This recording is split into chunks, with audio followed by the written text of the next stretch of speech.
At the conclusion of my interview with Professor Bill Green, I mentioned the bill offered by Mike Perry and Tom Emmer and others to amend the Minnesota Constitution to require a two-thirds vote of each house of the legislature and the approval of the governor to implement a federal law. I asked Professor Green if such an amendment passed and a governor vetoed a major federal law, how long it would be before the Federals were massing at the border. Here's his reaction.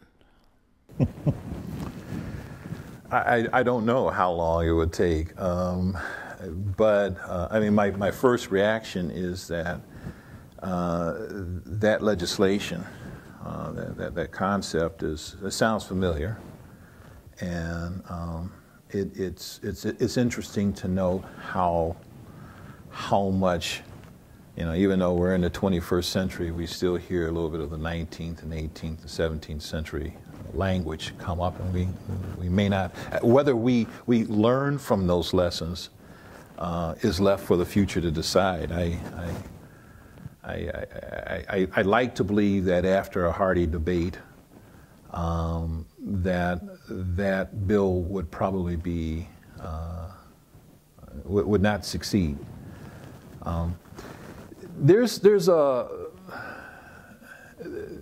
I've often wanted to hear a person in a debate say, okay, you want to go it alone. You want to be able to pick and choose which laws you're going to have. That's fine.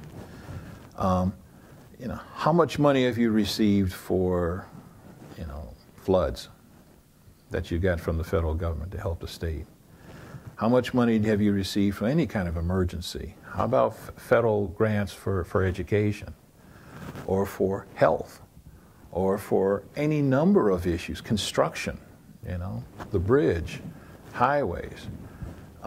If you want to go it alone, that's fine. Give us our money back. I would love to see the response to that. So I don't know what that bill is about, but it sounds very similar to what we've been talking about, and it doesn't seem to reflect any real sense of history, or that we live in a world that's a lot more interconnected than the days of Jackson or Washington.